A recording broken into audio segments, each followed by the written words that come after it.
ici, dans le confinement, à la maison, comme cela nous a été recommandé. Nous prions, Seigneur, pour nos chers bien-aimés à travers le monde. Nous prions pour les serviteurs de Dieu. Nous prions pour l'épouse, afin qu'elle soit mise à l'abri de ce fléau et que la grâce continue à nous protéger et à nous protéger à jamais. Merci infiniment pour ton amour et ta bonté. Merci pour ton soutien. Surtout, merci pour ta grâce. Bénis tes chers enfants, où qu'ils soient, et que le sang soit appliqué dans leur vie. Qu'il en soit ainsi. Dans le nom tout-puissant de Jésus, notre Sauveur, qu'ils soient protégés et soient à l'abri de tout mal. Dans le nom de Jésus-Christ.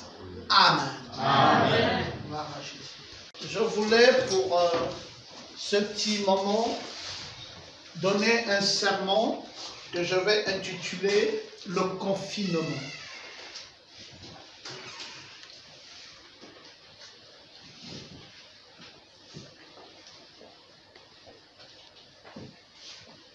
J'ai lu Josué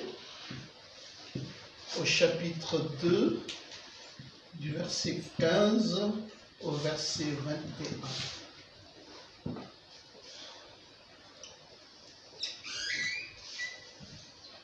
Mon sermon s'intitule « Le confinement ».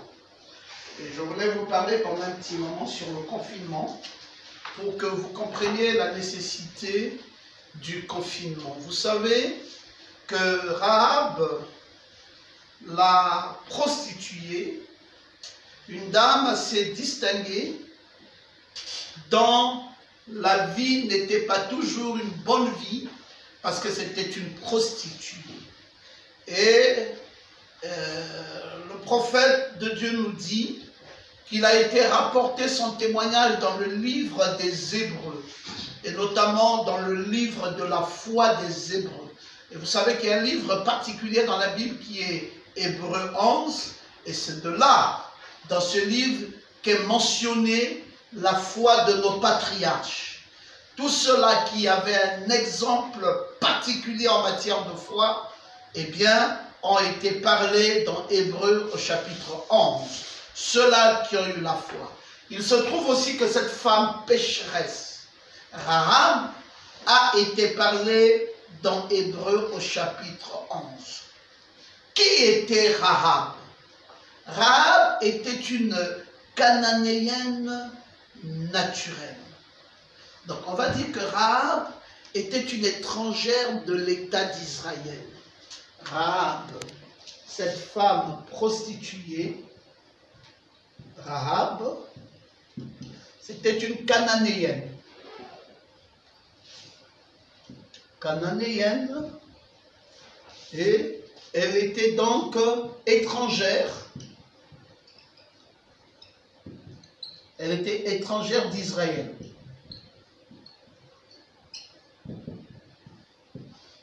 C'était une prostituée. Vous savez tous qu'elle était prostituée.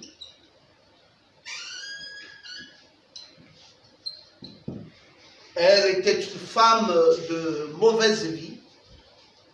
Mais elle a vécu un temps particulier, un temps difficile. Le temps que Rahab a vécu est semblable à aujourd'hui. C'était un temps où l'ange de la mort devrait passer et détruire la ville de Jéricho. L'ange de la mort devait faire quoi? Devait détruire la ville de Jéricho.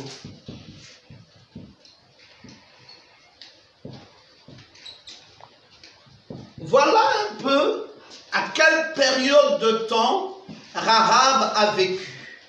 Elle a vécu à une période, dans une période très délicate.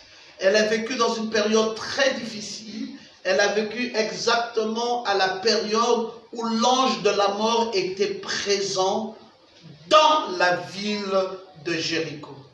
Vous savez comme moi qu'aujourd'hui également, il y a un ange de la mort qui est présent dans chacune de nos villes, dans les villes du monde entier. Et cet ange de la mort aujourd'hui porte le nom de coronavirus. C'est l'ange de la mort qui plane et qui se trouve aujourd'hui présent dans toutes les villes. Et là, par exemple, nous sommes à Libreville. Cet ange de la mort a déjà fait son entrée à Libreville et est en train de ravager dans la ville de Libreville. Ceux qui sont à Paris, par exemple, cet ange de la mort est déjà rentré à Paris. Ceux qui sont à Berlin, cet ange de la mort est rentré à Berlin. Ceux qui sont à Yaoundé, l'ange de la mort est allé là-bas. Ceux qui sont à Brazzaville, l'ange de la mort est rentré. Et l'ange de la mort était là pour détruire, bien entendu, les habitants qui se trouvèrent dans chacune de ces villes. Et alors, ici, c'était Jéricho, la ville, et l'ange de la mort devrait passer et détruire les habitants de la ville de Jéricho. Alors, la particularité, c'est que pendant que le coronavirus du temps de Rahab devrait faire rage, Dieu a envoyé ce que nous appelons le serviteur de Dieu, ou les serviteurs de Dieu.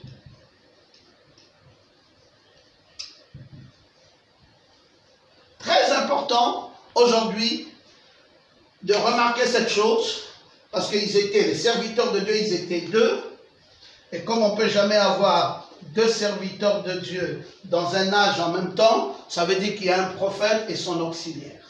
Et donc, aujourd'hui, c'est encore dans le même contexte, nous avons un prophète et nous avons un auxiliaire. Un auxiliaire du prophète et qui forment un total de deux et qui doivent militer pour la cause. Bien entendu, qu'il y a un prophète et un auxiliaire à Libreville, ce n'est pas forcément le même auxiliaire qu'il y a à Paris, il y a un prophète et un autre auxiliaire là-bas à Paris, et ainsi de suite, dans chaque maison utile où se doit d'être protégé. Alors, le confinement devrait se faire dans une maison. Et c'est drôle qu'aujourd'hui, c'est la même chose. On nous parle du confinement dans les maisons. Le confinement devait se faire dans une maison. Et dans cette maison, il y habitait une femme dont le nom s'appelait Rahab. Je vous ai dit qu'elle était une Cananéenne. Elle n'était pas une fille d'Israël. C'était une prostituée. Et elle devrait se confiner dans sa maison pendant que l'ange de la mort devrait passer et détruire la ville. Alors, aujourd'hui, c'est le même contexte. L'ange de la mort, le coronavirus, est en train de passer partout pour détruire les habitants de la ville et Dieu envoie présentement son serviteur et un prophète, bien entendu, pour l'accomplissement des Saintes Écritures dans la typologie, afin que nous puissions voir ce qui va être important de faire à une période où l'ange de la mort doit arriver. Quand cet ange de la mort arrive, bien entendu, dans la ville de Jéricho, et que Rahab doit recevoir les serviteurs de Dieu, voici ce qui va lui être dit.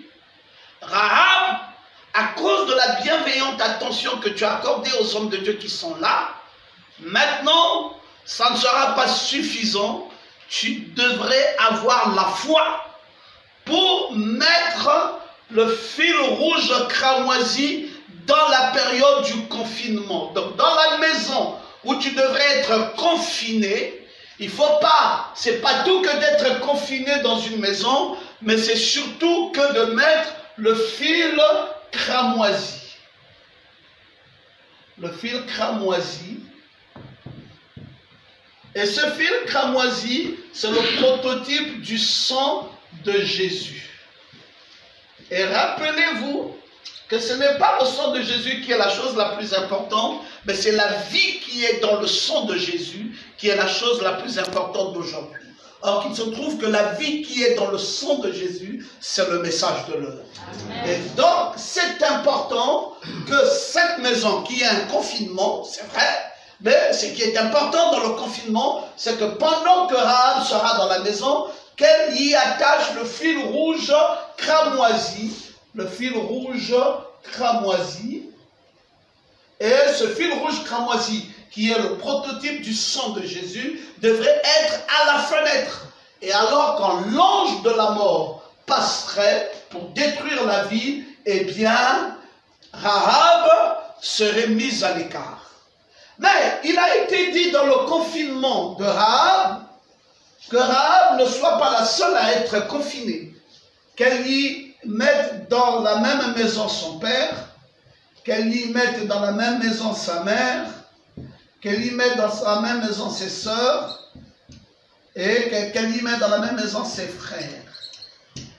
Oui, que tous soient placés dans la maison du confinement, parce que c'est là, dans cette maison, où le fil rouge cramoisi sera appliqué, et c'est ce qui leur mettra à l'abri de la mort du coronavirus.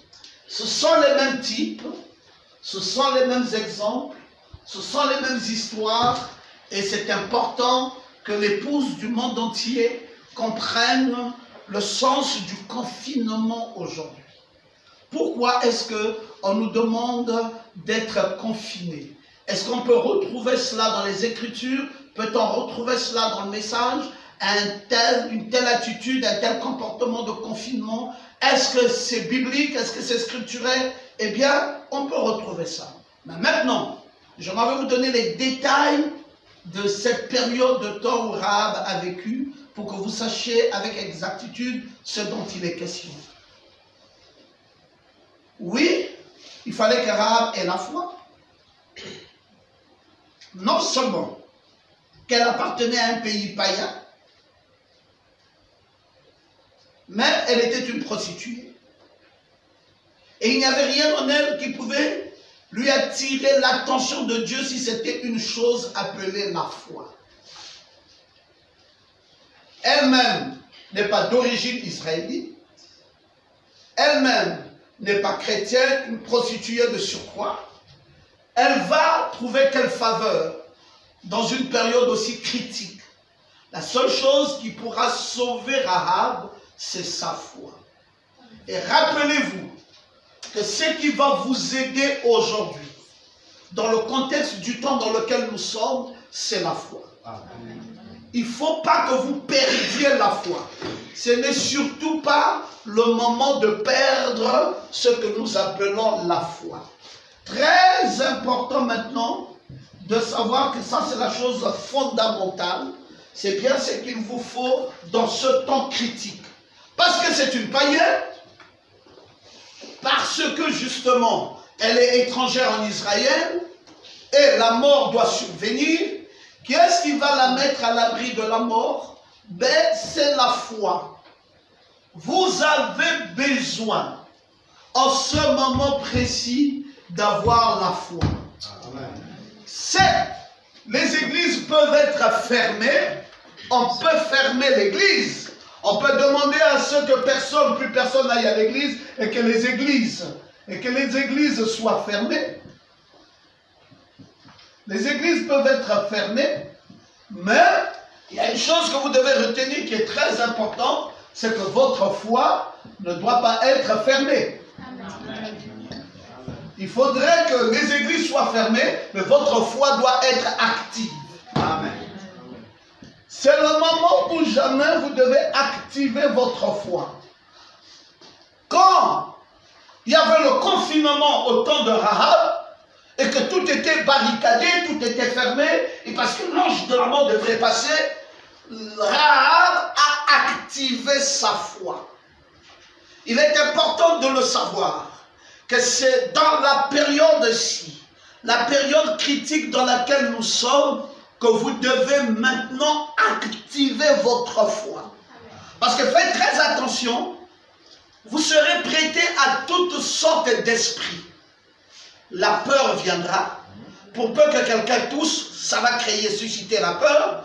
Pour peu que quelqu'un ait une fièvre, ça va susciter la peur. Pour peu que quelqu'un ait un malaise, ça va susciter la peur. Et la grande partie des gens vont désormais vivre dans la stupeur, dans le stress et même dans la peur. Alors, comment allez-vous faire pour que vous soyez à l'abri? Il faudrait que votre foi soit active. Amen.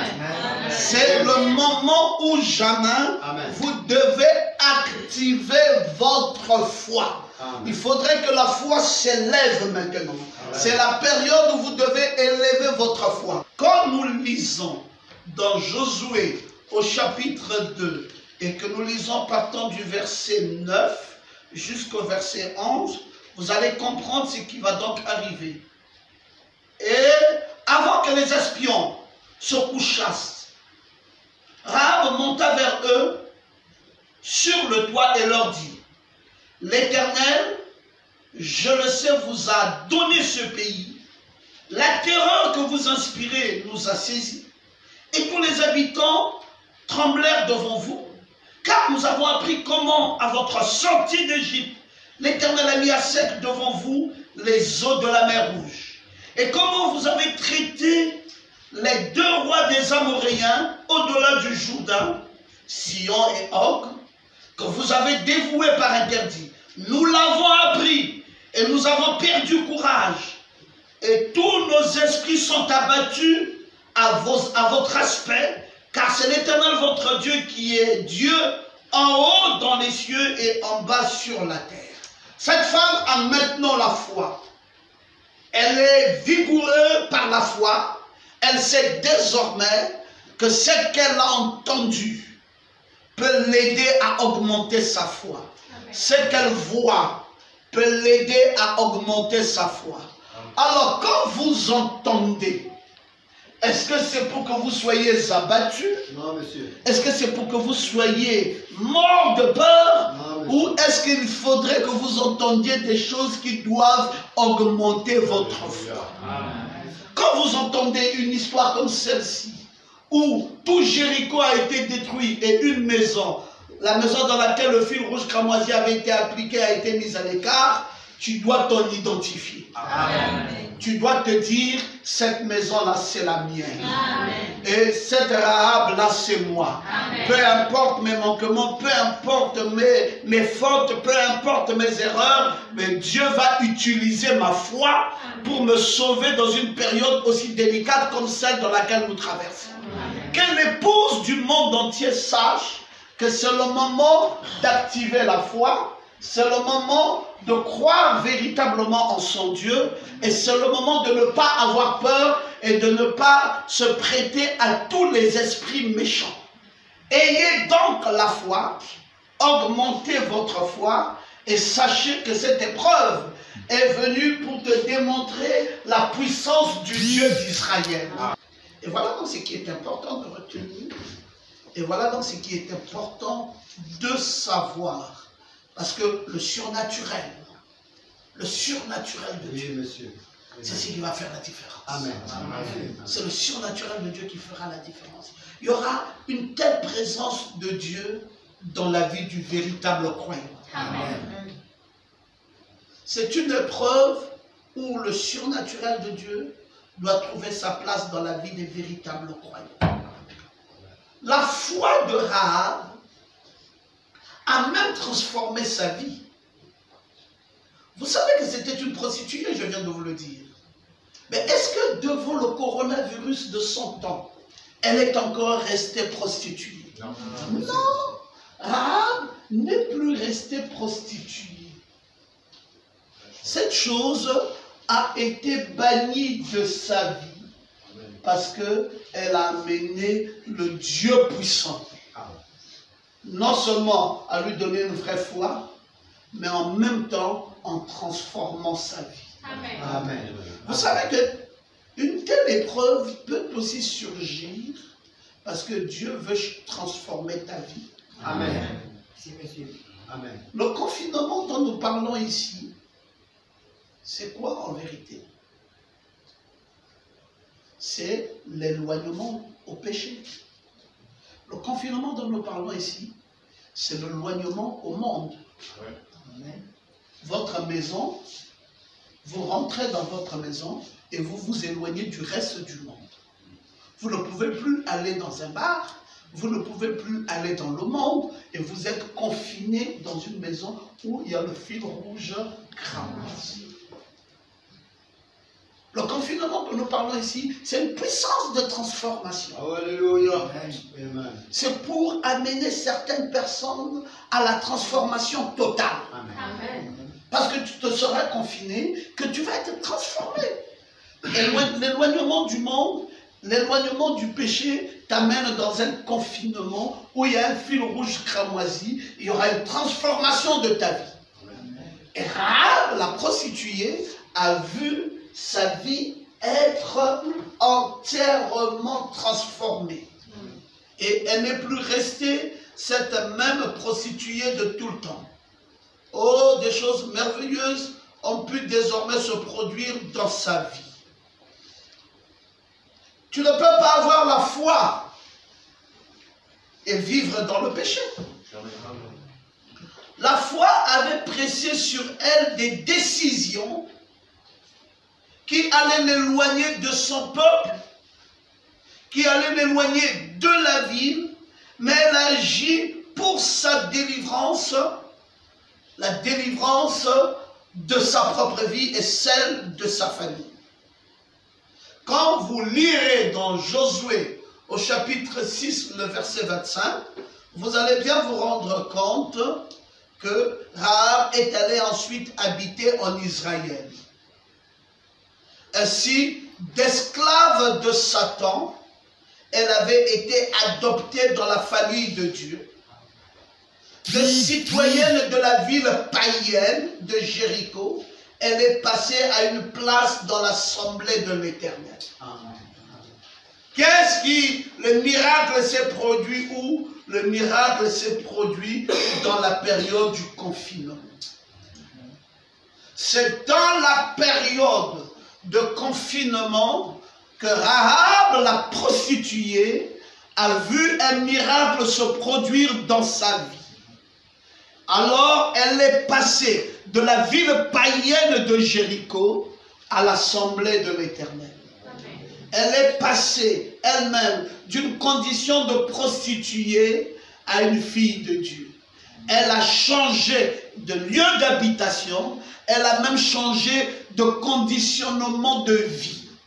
Elle est devenue une dame merveilleuse. Si vous suivez son histoire, et d'ailleurs ça va vous surprendre, quand vous suivrez son histoire, vous allez finir par vous rendre compte qu'elle est devenue l'épouse honorée d'un prince de Juda, qui fait partie de la lignée de Boaz, et a été une des grand-mères de David. Elle est devenue l'aïeule du Sauveur. Ouais. Tout cela grâce à quoi? Grâce à la foi. Amen. Amen. Elle est devenue, grâce à la foi, est devenue l'épouse d'un prince de Juda. L'épouse d'un prince de Juda.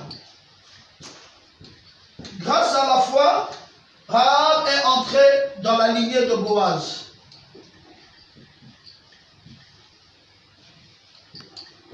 Grâce à la foi, Rahab est maintenant devenue l'aïeule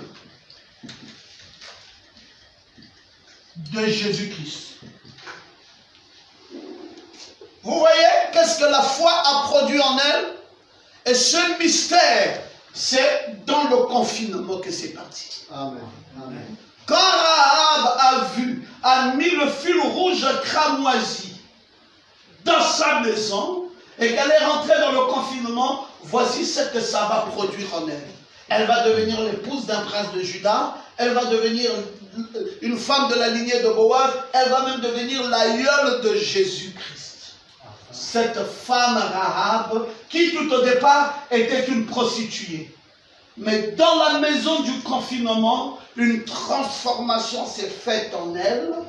Elle est passée de prostituée à une dame élue. Elle est passée de prostituée à une fille d'Israël. Elle a changé de lieu, elle a changé d'habitation, elle a même changé de métier, elle a changé de mode de vie. Et voici à la fin, c'est qu'elle a fini par devenir. Elle avait activé le surnaturel dans sa vie. Oui. Alors, c'est quoi cette période-ci? Docteur Pierrot Gomat, pouvez-vous nous dire c'est quoi cette période-ci? qu'est-ce que ça peut être bien expliqué selon les Écritures? C'est la période de la validation de ce message. Alléluia! C'est la période où Dieu veut montrer la vie qui est dans le sang. Amen. Pas simplement le sang, mais la vie qui est dans le sang.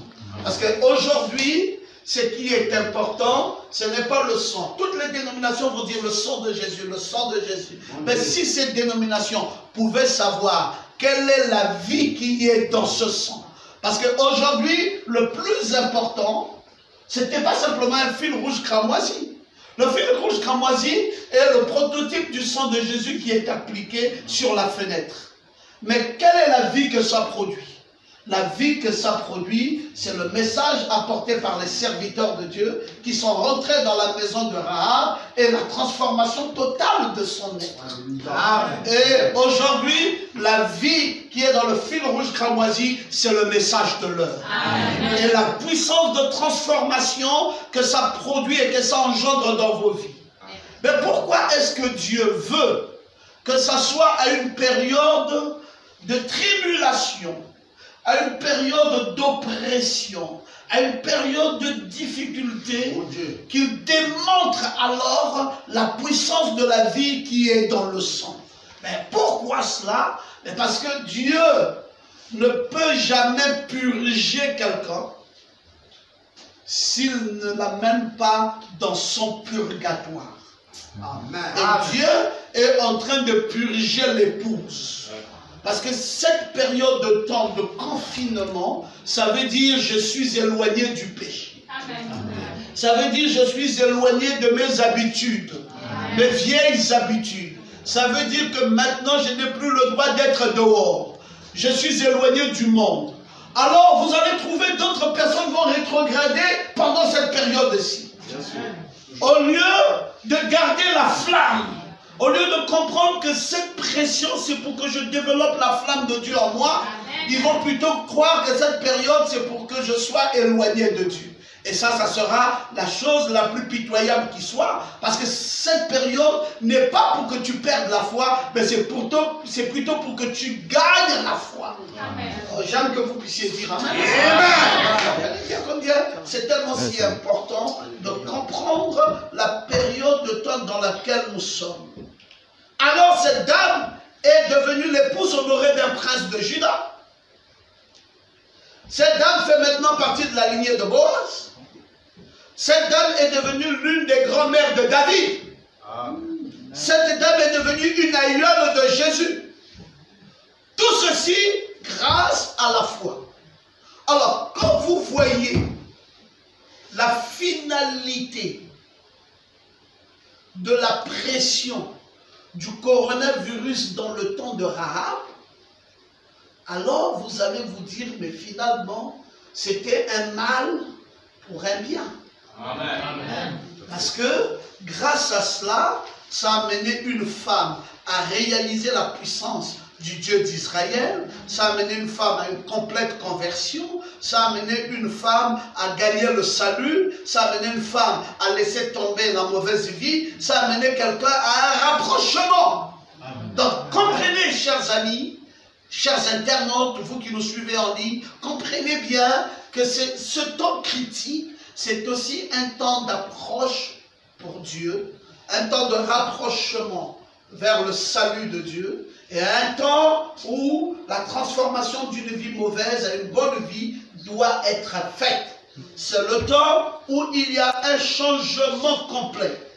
Alors, que va-t-on dire? Que va-t-on véritablement dire après que nous sommes en train d'élaquer toute la parole qui avait été cachée devant cette belle histoire? Que peut-on encore et encore dire? Cette femme a reçu la foi, le genre de foi qui sauve. Amen. Le genre de foi qui délivre. Amen. Et le genre de foi qui change notre modèle de vie. Amen. Aujourd'hui, dans cette période de confinement, voici ce qui est normal que vous sachiez. vous devez recevoir ce genre de foi qui sauve, ce genre de foi qui délivre et ce genre de foi qui change votre mode de vie. Elle est nécessaire pour aller jusqu'à la perfection. Ne soyez plus en manque de cette foi importante. Nous avons dit quel type de foi? Le genre de foi qui sauve. La foi qui sauve. Le genre de foi qui délivre. Et le genre de foi qui change notre mode de vie. Voilà la foi qui avait été activée. C'est ce genre de foi dont nous avons besoin dans cette période de confinement. Nous allons développer la foi qui sauve, nous allons développer la foi qui change notre mode de vie et nous allons aussi développer la foi qui délivre. Alors, la foi de Rahab a été agitée par les signes et les prodiges de Dieu. La crainte de l'Éternel, ne l'oubliez pas, est le commencement de la sagesse. Et rien ne provoque la peur des gens plus que les travaux terrifiants de Dieu. Quand on arrive à une période comme celle-ci, alors la crainte de Dieu commence à s'installer.